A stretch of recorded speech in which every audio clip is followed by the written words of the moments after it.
कृष्णाय वासुदेवाय हरये परमात्मने प्रणतः क्लेशनाशाय श्रीगोविन्दाय नमो नमः। श्रीगोविन्दाय नमो नमः।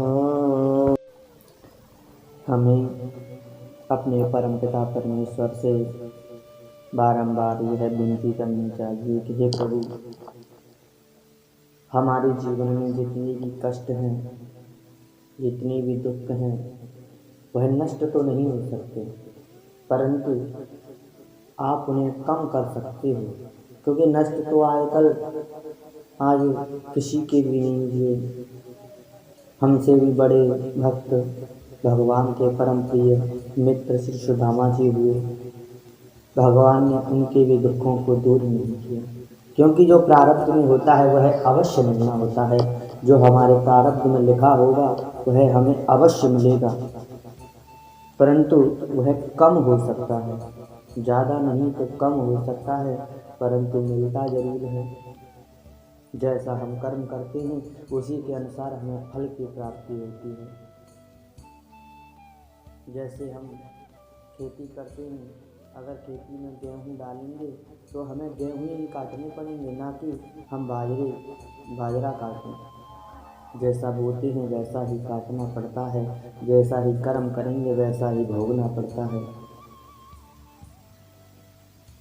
इसीलिए हमें अच्छे अच्छे कर्म करने चाहिए, भगवान से प्रार्थना करनी चाहिए।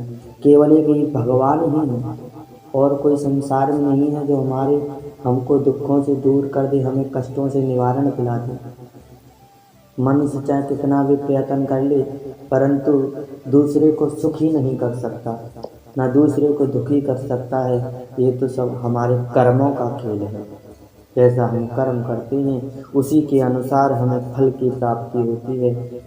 अगर हम बुरा कर्म करेंगे तो हमें बुरे फल की प्राप्ति होगी, अच्छा करेंगे तो अच्छे फल की प्राप्ति होगी। और उसी कर्म के अनुसार हमें योनि की प्राप्ति होती है, जीवन की प्राप्ति होती है। कहते हैं अंते मति सा गति, जो अंत में मति होती है उसी गति में, उसी योनि में हमें जाना पड़ता है। तो हम अपनी मति को संसार में क्यों लगाएं? संसार सागर से हमें कुछ नहीं मिलने वाला है, केवल हरि चरणों से ही मिलने वाला है। अपनी मति को, अपनी इच्छाओं को श्री हरि के चरणों में समर्पित कर दो। ठाकुर हरिलाल जी के चरणों में समर्पित कर दो, क्योंकि इनसे बड़ी अभिलाषा कोई दूसरी नहीं हो सकती। हरि चरणों से बड़ा कोई हमारी अभिलाषा नहीं हो सकती। इसीलिए हरि चरणों की अभिलाषा सर्वप्रथम होनी चाहिए। संसारिक अभिलाषा को त्याग देना चाहिए, क्योंकि संसार की जितनी अभिलाषा करेंगे उतनी ही दुख का कारण बन जाएंगे, और हरि के जितने चरणों की अभिलाषा करेंगे उतना ही हमारा सुखमय जीवन व्यतीत होगा और हमें मोक्ष की प्राप्ति हो जाएगी। कहते हैं कि अपने पिता, जो हमारे पिताश्री होते हैं, कहते हैं वह पिता धन्य है जो अपने पुत्र को धार्मिक अनुष्ठान, धार्मिक संस्कार देता है। परंतु उस पिता को पिता नहीं कहते जो अपने पुत्र को केवल पेट भरने की क्रिया बताए, पेट भरने के लिए केवल उद्योग बताए, रास्ता बताए। कहते हैं कोर्था पुत्रेण न जातेन योन विद्वान न धार्मिका कथस्ति स्वधरभरः किन्न सुकर सावक। कहते हैं कि वह पिता नहीं है जो अपने पुत्र को पेट भरने का केवल मार्ग बताए, क्योंकि पेट भरना तो कुकर सूकर भी जानते हैं, कुकर सूकर भी अपना पेट भर लेते हैं। परंतु मनुष्य जीवन कब सार्थक है? जब इस मनुष्य जीवन से भगवान की भक्ति करें और भगवान को प्राप्त कर लें, तब हमारा यह मनुष्य जीवन सार्थक हो जाता है। तभी उस पिता का कर्तव्य सार्थक हो जाता है, जब उसका पुत्र धर्म को मानने लग जाता है, जब उसका पुत्र भगवान का भक्त बन जाता है।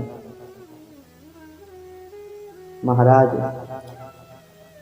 हिरण्याकशिपु कितना बड़ा राक्षस था। भगवान चाहते तो उसे संकल्प मात्र से मार देते, परंतु भगवान ने स्वयं आकर खम्भे से प्रकट होकर नरसिंह रूप धारण करके उसे हिरण्याकशिपु को मारा था। और एक राक्षस के घर में एक भगवान का भक्त हुआ। बताओ, भगवान भक्त के खातिर भगवान को एक खम्भ से प्रकट होना पड़ा। तो वह पिता भी धन्य है। बताओ, एक पुत्र ने अपने पिता के मोक्ष प्राप्त करा दिया। कहते हैं कि गुरु को अगर चेला मोक्ष प्राप्त करा देता है तो उस गुरु की जो शिक्षा होती है वो